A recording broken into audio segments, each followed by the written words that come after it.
अस्सलामु अलैकुम वरहमतुल्लाहि वबरकातुहू।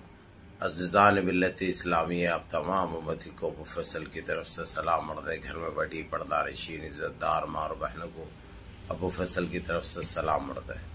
बहरल के पर हाल अल्लाह से उम्मीद है आप लोग खैरियत से होंगे, अल्लाह की हिफाजत में होंगे। इन मलूनों की मलामत से, इन फ़िरक़ा परस्तों की फ़िरक़ा परस्ती से, इन दरिंदों की दरिंदगी से, इन माबलिंचरों की माबलिंचिंग से, इन बलात्कारों की बलात्कारी से, इन फ़िरक़ा परस्तों की फ़िरक़ा परस्ती से, इन दहशत गर्दों की दहशत गर्दी से महफूज होंगे। अल्लाह आप लोगों को अपने हफ्ज़ अमान में रखें, अल्लाह अपनी हिफाजत में रखे, अल्लाह हर आबा से हर शर से आप लोगों को महफूज रखे। बहरल कैफ बहरल हाल मेरे अजीज़ दोस्तों, मेरे भाइयों, मेरी माँ और बहनों, देश के हालात से भी आप लोग बजा वाकिफ़ है और देश के बाहर के हालात से भी आप लोग वाकिफ़ है, क्योंकि ये आपका भाई हर जगह की हर वक्त की पल पल खबर आप तक पहुंचा रहे हैं। बहरल कैफ मेरे अजीज़ दोस्तों, एक अफसोसदा खबर है जो उड़ीसा से निकल कर आई है, जहां पर जो ट्रेन हादसा हुआ है, हुकूमत की लापरवाही, हुकूमत की तानाशाही, हुकूमत की बादशाही की तरफ से। क्योंकि जिस वक्त ममता बनर्जी कितने साल रेलवे मिनिस्टर थी, इतना बड़ा हादसा जो मैं समझता हूँ दुनिया का सबसे बड़ा हादसा है, दुनिया का सबसे बड़ा हादसा है ये कि मेरे को तो ऐसा महसूस हो रहा है ये कि ये सोची समझी साजिश है, एक सोची समझी साजिश है। जबकि तहकीक तो चल रही है, लेकिन तहकीक में क्या निकलता है, क्या होता है, ये तो अच्छी तरह आप लोगों को भी इल्म है और सारे देशवासियों को मालूम है और सारी दुनिया को मालूम है। और ये हादसा एक ऐसा इबरत पैदा करे हुआ है, इस वक्त सारी दुनिया अफसोस कर रही है, सारी दुनिया अफसोस कर रही है, क्योंकि इस सदी में इतना बड़ा हादसा पेश नहीं आया। ये हादसा कैसा पेश आया आप लोग ये जानना बहुत ज़रूरी है। तीन तीन ट्रेन एक साथ कैसा निकल सकते, एक ये सोची समझी बहुत बड़ी साजिश नजर आ रही है मेरे को। जो इन्हों चाहते हैं किसी तरीके से देशवासी कोई और चीज में उलझे हुए रहे, क्योंकि इनके पास इससे बड़ा कोई काम नहीं था ताकि लोगों के दिमागों को मुंतशर किया जाए, मुतासिर किया जाए, दिमागों को बांटा जाए और ये लोग अपने कामें करते जाए। क्योंकि इस वक्त देशवासी इनसे सवाल करने लगे हैं। अब इनको बड़ी वो जो हार हुई कर्नाटक में, ये हजम नहीं हो पा रही है, इसीलिए उन्होंने सोची समझी वहां पे दंगे कराने की बात थी, नहीं करा सके क्योंकि रंगे हाथ पकड़े जाएंगे।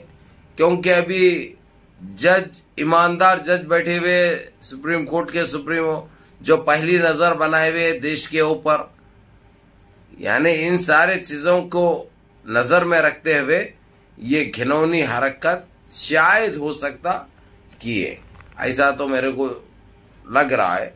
बहर के मेरे अजीज दोस्तों, मेरे भाइयों, सरकार से मेरी मांग है, जो लोग हलाक हो चुके हैं, जो मर चुके हैं, उनके घर वालों को 20 लाख रुपए, और जो इंजर्ड है, जो जख्मी हुए हैं, जो जेर इलाज है हॉस्पिटलों में, उनको 10 लाख रुपए फौरन देना चाहिए, फौरन देना चाहिए। इसमें देरी बिल्कुल बर्दाश्त नहीं होगी, इसमें देरी बर्दाश्त नहीं होगी, नहीं तो ये चीज आगे तक जाएगी, सुप्रीम कोर्ट भी जाएगी, इंटरनेशनल कोर्ट भी जाएगी।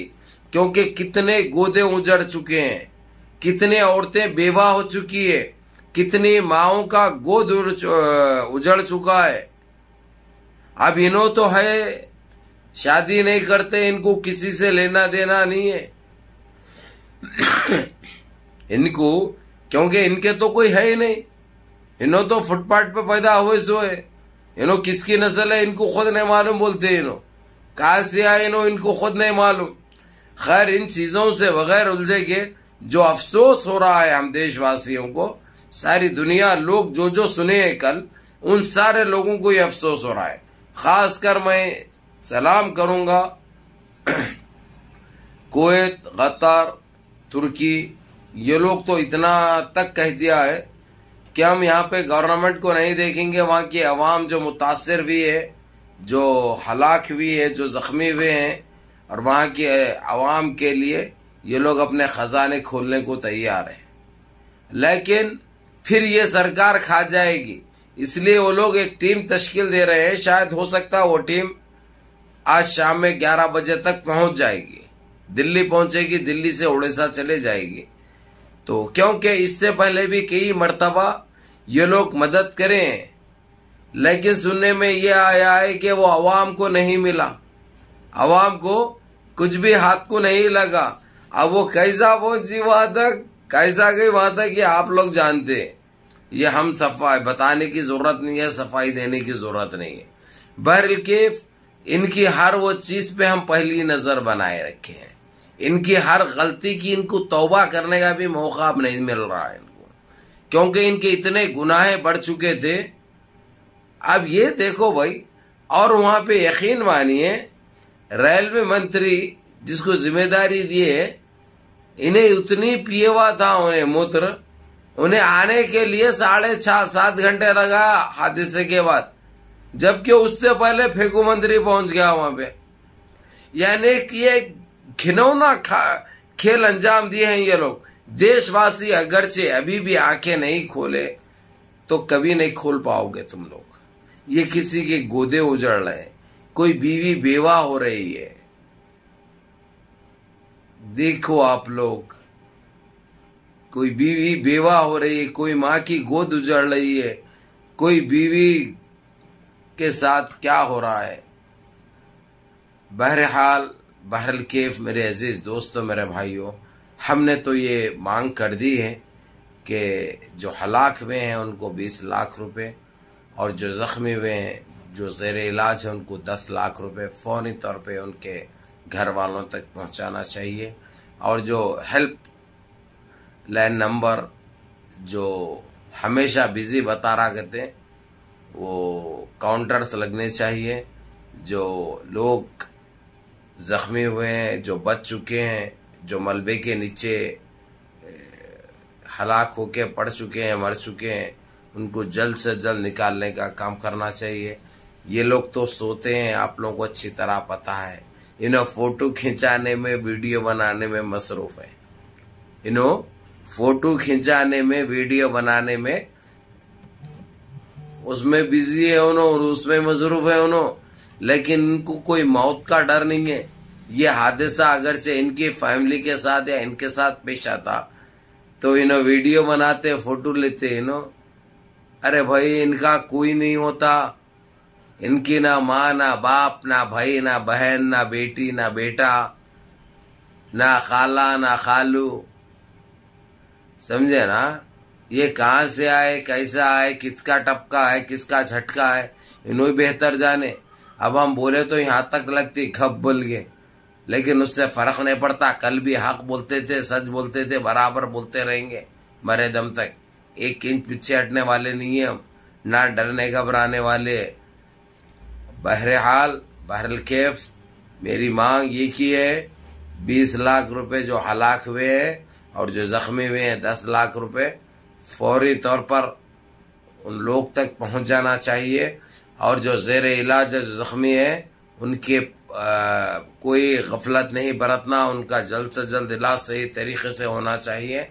और जो हेल्पलाइन नंबरें हैं जो नहीं उठा रहे, जो बिजी बता रहे, नंबरें ऐसे रखो ताकि लोगों से बात हो सके और बता सके, और वो लोग अपने रिश्तेदारों तक पहुंच सके, उनसे राब्ता कर सके। बहरहाल ये अफसोस की घड़ी में हम सारा मुसलमान देश का इस अफसोसदार चीज़ों पर और उन लोगों के साथ है जिसके लोग जख्मी हुए हैं, जिसके लोग हलाक हुए हैं। जैसा हमेशा हर मुश्किल घड़ी में हम ठहरे थे, आज भी हम सारा मुसलमान ठहरा है और सारा मुसलमान दुआ कर रहा है, समझे। ये लोग तो खैर टट्टी खाने वाले, मूत्र पीने वाले कुछ और समझते हैं, लेकिन मुसलमान हमेशा बुरे वक्त पे सबसे सामने रहा है।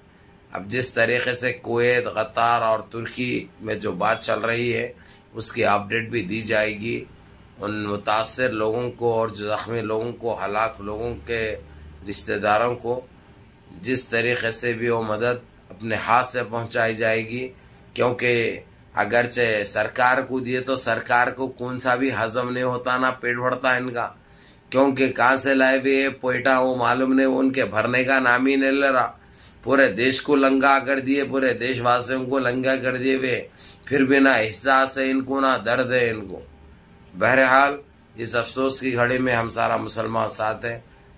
दुआओं में याद रखिए, नमाज़ों की पाबंदी करिए, मुनज़्ज़म रहिए, मुत्तहिद रहिए, अपनी सफ़ों में इत्तेहाद बरक़रार रखिए, नमाज़ों की पाबंदी करिए, माँ बाप की खिदमत करिए, बड़ों के अहकाम पे अमल करिए और अपने इस भाई को भी दुआओं में याद रखिए। अस्सलाम वालेकुम।